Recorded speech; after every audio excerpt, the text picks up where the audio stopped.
你依家你嗰個公務員嗰個仲肯唔肯要你啊？而家咧我就冇同佢，仲未同佢傾而，所以呢件事都未。我問下你嗱，唔好嘈嗱，知道你哋講乜嘢？我問你嗱，唔好嘈唔好嘈，我問你，依家咧就係嗰兩個老坑打起身嚟係幾時嘅事？冇，仲未幾耐，就有幾多日？十零日咁樣咯。即係嗱，依家咧嗰個你嗰個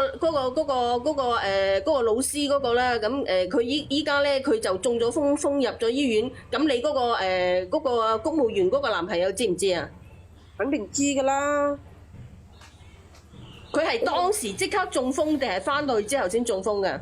當時中風啊！當時中風，我而家都喺醫院嗰度照顧緊佢㗎。我話俾你聽，如果當時中風嘅話，其實佢啲仔女仲可以揾你嗰個公務員男朋友打官司咧。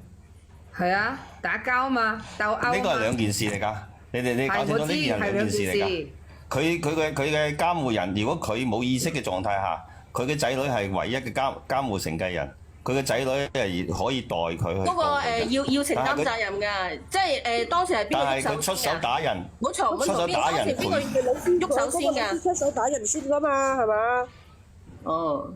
係個伯父喐手先嘅，邊個出手先都唔係問題。有冇報警啊？當時有冇報警？冇錯，當時有冇報警？冇，嗰時冇報警，只不過佢中風就即時送去醫院啫嘛，仲未搞到咁大件事係嘛？肯定係。依家周街都有監控嘅，識唔識？唔係你哋嗰陣時喺小區入面打，定係喺條馬路邊度打㗎？喺小區入邊。喺外邊嘅。哦，咁啊，肯定有監控啦。嗱，你其實咧，嗱，我同你講，嗱，依家有兩種方法啦。嗱，我同你講，嗱，你一係按照阿小婉講嗰種辦法，第二種辦法，你一係咧嗰16萬，你同佢啲仔女傾，然之後傾咧就係，即係你冇咁多錢，叫佢取翻個中間數，你亦都同佢講，你呢個過程，你老豆有叫我提供啲咩服務，你直接同佢講，咁你點樣嚟講，你都要扣翻啲費用啦，係咪先咁樣？你叫佢即係打翻個折啊，或者幾多？如果唔係嘅話，佢打官司，佢又要請律師，又要使一筆費用噶嘛，係咪？佢又要取證，係嘛？咁你同佢講，叫佢打翻個折啦，你俾翻佢就算啦。咁我而家我仲有個仔讀書喎，你話咯，我而家如果冇錢，呢啲唔係你，我同你講，死咗都唔關人事啊，大佬。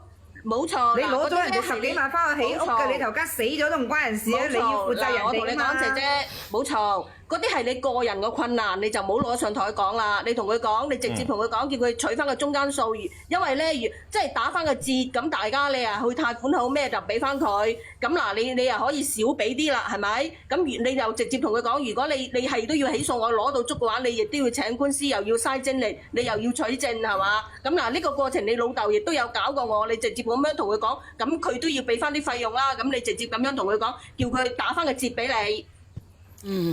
呢個可能有啲難啊！你走去同佢協商啊！如果你仲喺醫乜嘢院嚟嘅話，如果係咁樣嘅，你直接同佢講，睇下能唔能夠扣啦，6千蚊點樣嘅？你唔使問佢，我問係佢全中定係點樣嘅？佢可唔可以講嘢㗎個伯父？換邊攤換嘅。你睇下有冇小婉，我話俾你聽，你睇下有冇得傾，因為如果佢啲仔女對佢好反感，係傾都冇得傾嘅。咁唔乜嘢啦？如果佢半邊攤嘅話，佢可以講嘢㗎係咪？肯定可以講嘢嘅。清醒，神志清唔清醒？都清醒下㗎，真係。咁你同佢傾得啦。可以同佢哋清醒，可以同佢本人傾，唔使同佢仔女傾，因為錢係佢本人俾你嘅，唔係佢仔女俾你嘅。如果佢唔清醒，或者係如果而家昏迷狀態，你冇辦法同佢傾。清醒你就直接同佢本人傾。呢個係咁嘅，係最好嘅辦法。佢都係好依賴我，其實佢仲係愛我㗎。你寫好一份，你聽我講，你寫好一份協議，寫好兩份協議。你寫好兩份協議，一份協議咧就唔使還嘅，即係話佢贈送俾你之前所有嘅轉帳資金，通過轉帳嘅資金係贈與俾你嘅，係本人唔受追討嘅。呢份協議一份，第二份協議你啱先嗰個姐姐講嘅。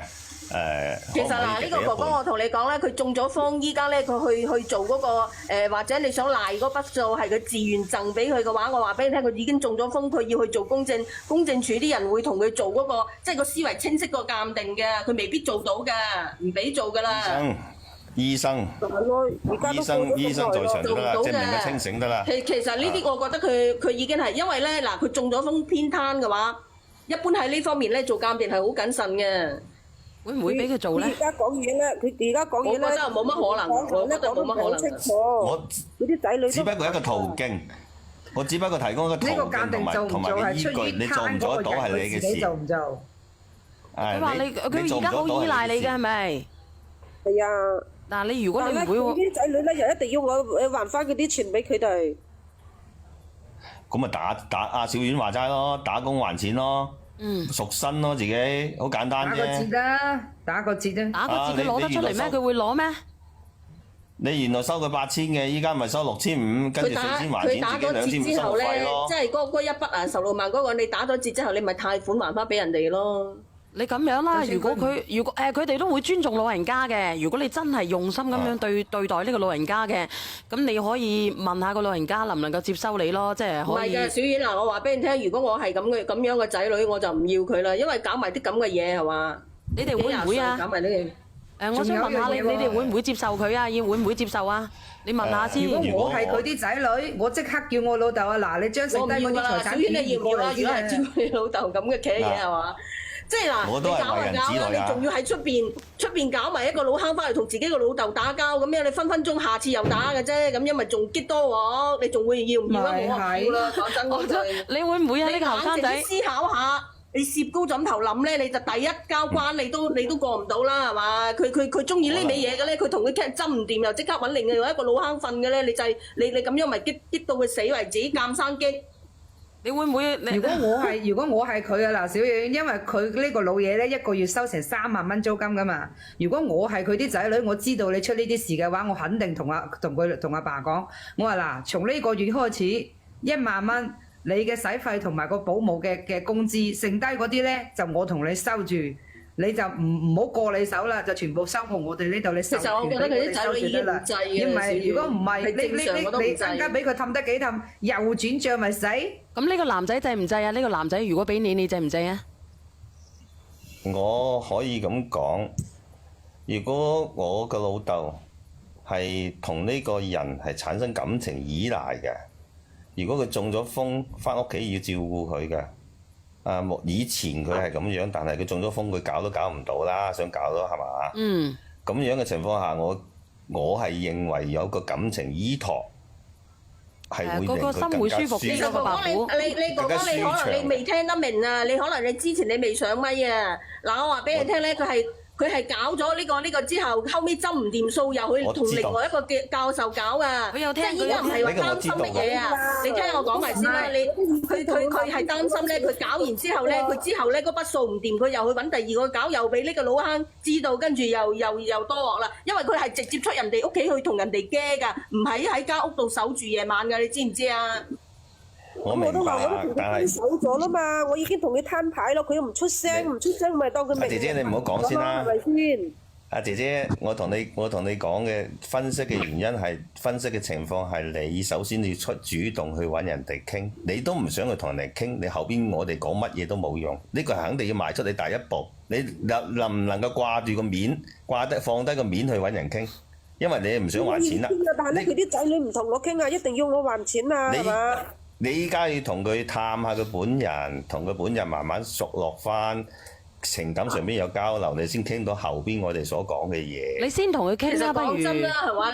你話佢幾廿歲人揾人打9針，其實呢樣嘢係無可厚非嘅。佢係一個正常人嚟嘅，佢要打啊，由得佢打。咁你打就打啦，你針唔掂數，你又咁近，你又揾另外一個人去，又去同人哋驚咁樣。其實講真咧，你真係太明目張膽啊！你做嘢你都唔係咁樣做啦，係咪先？咁啊，我話俾你，我係佢啲仔女，我絕對我唔會俾你喺身邊嘅啦。但係你正常分手你同人啦，傾之前，你唔好講分手呢啲嘢，你而家解決問題啦。姐姐，你唔好講分手，個個人都有需要，你都唔可以，而家係解決你嘅問題，大家俾意見你。你講之前嘅嘢已經大家已經聽咗啦。你依家唔係要追翻以前，你時光倒流唔到。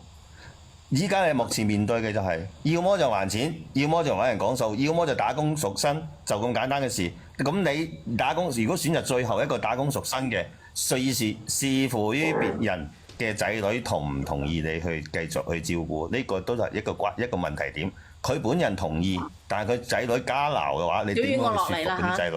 嗯，終於我落嚟啦。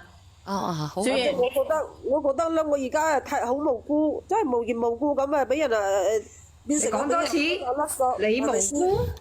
你唔無辜噶啦，你真係唔無辜噶啦，姐姐。我同你講啦，你要麼嚇，你等等啊，你要麼咧你就去同人哋主家傾嘅，你要照顧到人哋康復為止，可以康復嘅。你問下個男仔願唔願意？個伯父願唔願意？唔係男仔。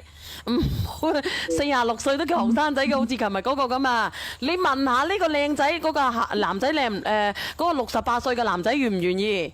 咁如果你佢哋嘅家長即係佢哋嘅子女唔願意，呢個男仔亦都唔願意嘅，咁你就走去打個第二份工，然之後咧每個月扣